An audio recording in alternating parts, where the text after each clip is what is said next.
ओं सर्वमंगलमंगल्ये शिवे सर्वार्थसाधिके शरण्ये त्र्यंबके गौरी नारायणी नमस्तुते। सृष्टिस्थिति विनाशानां शक्तिभूते सनातनी गुणाश्रय गुणमय नारायणी नमस्तुते। जय बड़ मायर जय, जय महादेवी महामायर जय। प्रत्येकेर जीवन सुंदर और आनंदमय, प्रत्येके खुशिते शांतिते एवं आनंदे थाकुन। श्री श्री पद्मावती मा एवं बड़ मायर निकट এই প্রার্থনা করি।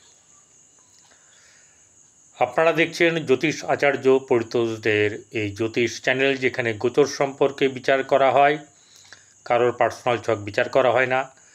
আর সবচেয়ে বড় ব্যাপার হচ্ছে যে আপনাদেরকে প্রথমেই ধন্যবাদ দিতে হবে যারা আমার সঙ্গে এতদিন ধরে আছেন এবং প্রচুর প্রচুর সাবস্ক্রাইবার আমার এই ভিডিওতে সাবস্ক্রাইব করেছেন এবং লাইক ও শেয়ার করেছেন, তাদেরকে অসংখ্য ধন্যবাদ।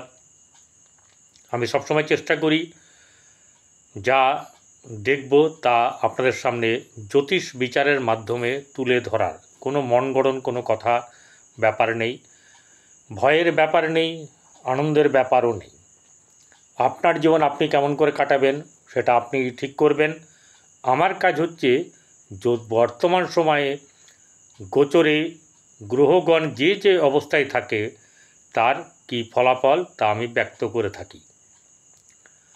আপনারা অনেক অনেক আমি মনে করি বুদ্ধিমান দর্শক এবং শ্রোতা, আপনারা আমার চ্যানেল তো দেখেন এবং অন্য চ্যানেল দেখেও আপনারা অনেক কিছু শিক্ষা লাভ করেন। তো আপনাদের এই চ্যানেলে স্বাগত জানাই। আজকের হচ্ছে গিয়ে এই কর্কট রাশির জাতক জাতিকাদের এই যে রাহু গোচর করেছে, বৃহস্পতি করেছে, রাহু সরলে কেতুও সরবে, অর্থাৎ রাহু কুম্ভে চলে এসছে, কেতু সিংহে চলে এসছে।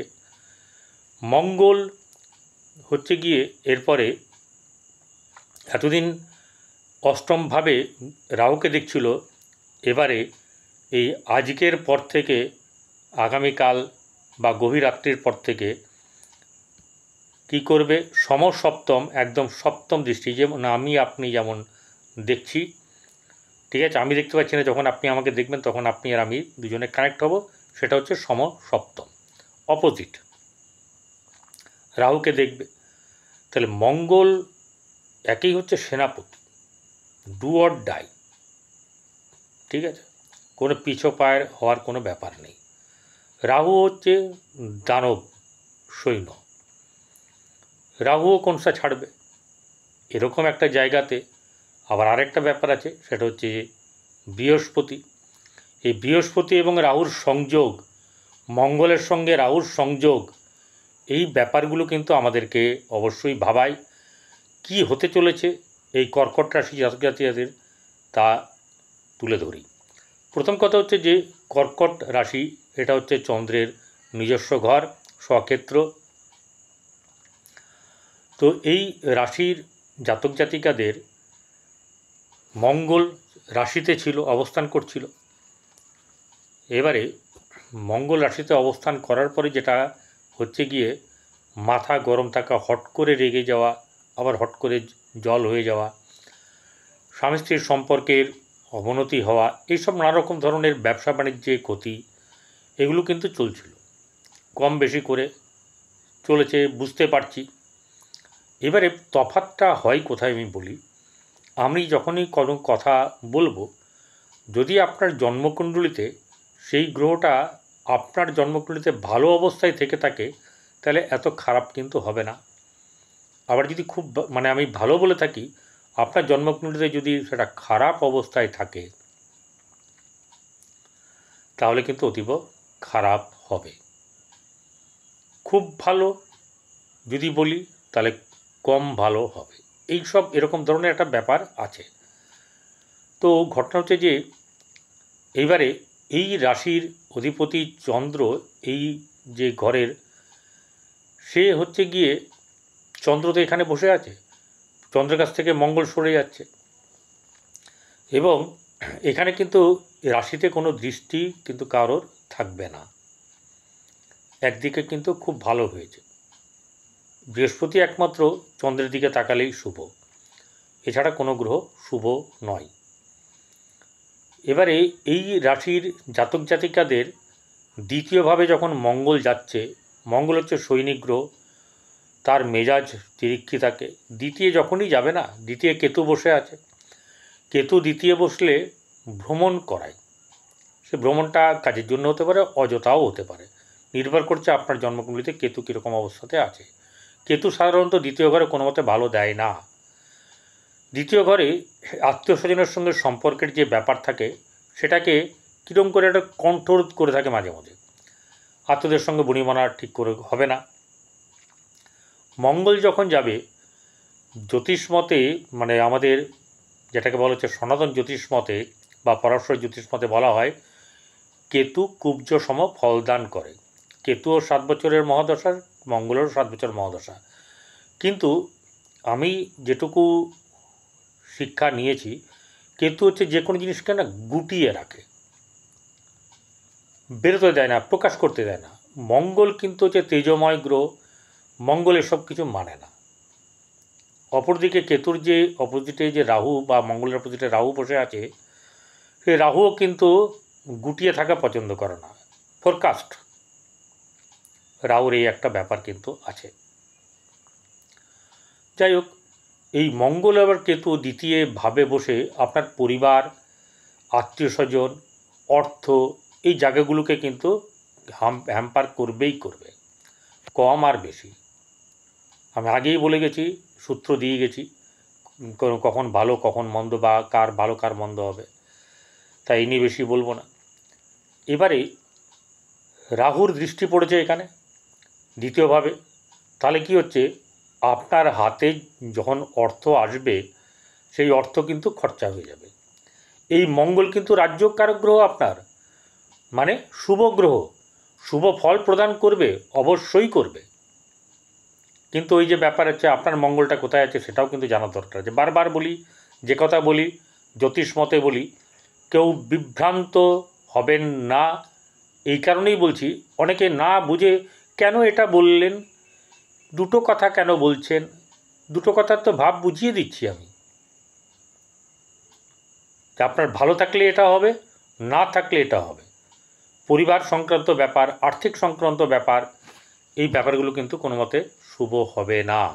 তেমনি পরিবারের আত্মীয় স্বজনের সঙ্গে সম্পর্ক ভালো হবে না, সঞ্চয় হতে গিয়ে বাধাপ্রাপ্ত হবে, মুখের ভাষা খারাপ হতে পারে, হবেই, একদম ডেফিনেটলি হবে। কাউকে হট করে উল্টোপাল্টা কথা বলে দেবেন, এই ব্যাপারটা কিন্তু হবে। এরপরে এটা হচ্ছে দ্বিতীয় ভাব। রাহু বসে আছে এই অষ্টম ভাবে। রাহু, আমি ইয়ের কথা বলছি পরে, কিন্তু রাহুর কথাটা বলি। কেতু মঙ্গলের কথা বললাম দ্বিতীয় ভাবের, রাহুর কথাটা বলবো। রাহু এখানে বসে আছে অষ্টম। অষ্টম হচ্ছে মারক স্থান, দুস্থান, আপনার যেটাকে বলা হচ্ছে ফ্যাটাল অ্যাক্সিডেন্ট, এই ব্যাপারগুলো কিন্তু রাহু করে। আবার রাহু আরেকটা জিনিস হচ্ছে গিয়ে 8th হাউস কী কী ইন্ডিকেট করে, মোটামুটিভাবে আয়ু, আপনার অকাল্ট সায়েন্স, এরকম ধরনের ব্যাপারগুলোকে করে। আরও তো ইত্যাদি আছেই, যেমন আপনার স্ত্রীর কিন্তু খরুচে হবে এই মুহূর্তে, তার প্রয়োজনে লাগবে। যদি তার স্ত্রীর আপনার রাহুর ব্যাপারটা আপনার জানা থাকে, কারণ রাহু দ্বিতীয়ভাবে বসবে, তাই রাহু এখানে কিন্তু ডিস্টার্ব করবে। অষ্টমে রাহু মোটেও ভালো না। রাহু, কেতু, রবি, শনি, মঙ্গল এরা লগ্ন সাপেক্ষে 3, 6, 10, 11 এটাতেই ভালো। আবার গোচর বিচার যখন করব, গোচর বিচার আর লগ্ন বিচার দুটো কিন্তু আলাদা, ঠিক আছে? গোচরে যে গ্রহ ফল যেরকম দেবে, আর লগ্নের ফলের ব্যাপারটা কিন্তু তারতম্য অনেকগুলো জায়গাতে আছে, সব জায়গায় না থাকলেও অনেকগুলো জায়গায় আছে। তাই এই যে গ্রহগুলোর কথা বললাম, রবি, মঙ্গল, শনি, রাহু, কেতু, এরা 3, 6, 10, 11 লগ্ন সাপেক্ষে 3, 6, 10, 11-তে ভালো দেবে। আর রাশি থেকেও যদি 3, 6, 10, 11 থাকে তাতেও কিন্তু ভালো দেবে। প্রথম নির্ভর করছে গিয়ে আপনার জন্মকুণ্ডলী, সেটা আগে বিচার করতে হবে। মহাদশা অন্তর্দশা যেহেতু ফলদান করে সেটা দেখতে হবে। কিভাবে ফলদান করবে এই গোচরের মাধ্যম দিয়ে সেটা কিন্তু দেখতে হবে। এবারে দৃষ্টির কথাটা রাহু থেকেই শুরু করি। রাহুর দৃষ্টি যেমন সমসপ্তমে আছে, রাহুর দৃষ্টি আছে আবার বৃহস্পতির ওপরে, অর্থাৎ মিথুন রাশিতে বৃহস্পতি বসে আছে, সেখানে দৃষ্টি আছে। সেটা গিয়ে দ্বাদশ ভাব। তাহলে দ্বাদশ ভাবটা বৃহস্পতি থাকলে ভালো, কিন্তু রাহু দৃষ্টি দেওয়াতে মাঝে মাঝে কিন্তু এই ভালোটা কিন্তু কিছু কিছু কালো হয়ে যাবে। কারণ বৃহস্পতির দৃষ্টি হচ্ছে অমৃতসম, রাহুকে দৃষ্টি দিয়ে আছে। তাহলে এই জায়গাটাতে অষ্টমভাবে কিছুটা হলেও আপনার বাঁচোয়া থাকবেই। কথার কথা, একটা যদি কারণ মনে করুন অ্যাক্সিডেন্ট হলো, কিন্তু এমনভাবে হলো যে সে অনেক খারাপ হওয়ার ছিল কিন্তু সেটা হলো না, এটা আমি বোঝাতে চাইছি। কারণ বৃহস্পতির দৃষ্টিটা অমৃত সম, রাহুর দৃষ্টি কিন্তু অশুভ। ঠিক আছে। আর কোথায় রাহুর দৃষ্টি দিচ্ছে গিয়ে আপনার রাশি থেকে চতুর্থভাবে বৃহস্পতিরও দৃষ্টি আছে, শুক্রেরও দৃষ্টি আছে। অতএব এই জায়গাটা কিন্তু কিছু হলেও ভালো হবে। একটু উষ্ণতা থাকবেই, চাপানোতর থাকবেই, কিন্তু মোটের উপরে ভালো থাকবে। আর রাহুর দৃষ্টি দেওয়া আছে কোথায়? শনির ওপরে। ঠিক আছে, শনির ওপরে কিন্তু রাহুর দৃষ্টি আছে, মঙ্গলেরও দৃষ্টি আছে। তাহলে আপনার যে ভাগ্যভাব, সেই ভাগ্যভাব কিন্তু চঞ্চল থাকবে। ভাগ্য কিন্তু খুব বেশি সাথ দেবে এমনটা হবে না। বোঝা গেল? অন্যান্য গ্রহ কী ফল দেবে সেগুলো পরের ব্যাপার। এখান থেকে যেটা বোঝা যাচ্ছে যে রাহু এবং মঙ্গলের দৃষ্টি সেহেতু ভালো হবে না। এবং ভাগ্যপতি দ্বাদশে বসে আছে ব্যয়স্থানে। বিদেশ, আপনি যদি বিদেশ যান সেক্ষেত্রে কিন্তু হতে পারে, বাইরে যাওয়া আসা, বাইরে ঘোরা, এই ব্যাপারগুলো কিন্তু হওয়া সম্ভব। মঙ্গলের দৃষ্টি পড়েছে নিজের ঘরে বৃশ্চিকে। তাহলে সেই জায়গাতে আপনার কি হচ্ছে? আপনার পঞ্চম ভাব, সন্তানের জায়গা, সন্তান হওয়া বা সন্তানের সব কিছু এখান থেকে মোটামুটিভাবে সন্তান নিয়ে দেখা যায়। প্রেম সম্পর্কিত ব্যাপার শুভ হবে না। এছাড়া মঙ্গলের দৃষ্টি আর কোথাও নেই, তিনটেই দৃষ্টি থাকে। এক হচ্ছে চতুর্থ, সপ্তম এবং অষ্টম। কেতুর কোনো দৃষ্টি নেই। তাহলে এই জায়গাগুলোতে যেটা বলার কথা সেটা হচ্ছে গিয়ে যে আপনাদের ফলাফল রাহু সম্পর্কিত ব্যাপারে আপনারা কিন্তু একটু সচেতন থাকবেন। এই রাহুকে ঠিকঠাক করতে গেলে যেগুলো বলবো করতে পারেন, না হলে কোনো অভিজ্ঞ জ্যোতিষীর পরামর্শ নিতে পারেন। প্রচুর অভিজ্ঞ জ্যোতিষী চারিদিকেই আছে। আপনার পাড়াতেও থাকতে পারে, আপনার কাছাকাছি থাকতে পারে। আপনার পছন্দের যার কাছে মনে হবে তার কাছে গিয়ে দেখাবেন। আপনি ভালো থাকুন, আপনারা সকলে ভালো থাকুন, এটাই আমার লক্ষ্য। এরপরে যেটা হচ্ছে গিয়ে রাহুকে কিছু কিছু ব্যাপারে ঠিকঠাক করা যায় এই ব্যাপারটা নয়, কিন্তু অনেকাংশে কিছু কাজ হয়। সেটা হচ্ছে যে প্রতিদিন চেষ্টা করবেন রান্নাঘরে যখন অগ্নি জ্বলবে, রান্না হবে, সেই সময়তে পূর্ব দিকে মুখ করে কিছু টিফিন খাওয়া হোক, ভাত খাওয়া দুপুরের খাওয়ার হোক, সন্ধ্যের খাওয়ার টিফিন হোক বা রাত্রের খাওয়া হোক, যে কোনো এক সময় কিন্তু এটা করবেন। এরপরে যেটা করবেন সেটা হচ্ছে গরুকে খাওয়াবেন, কুকুরকে খাওয়াবেন। বুধবার বা শনিবার আপনারা বাথরুম এবং পায়খানা পরিষ্কার করবেন। এটা করতে হবে, করলে ভালো হবে এবং আপনারা ভালো থাকবেন। পশু পাখিকে খাওয়ান।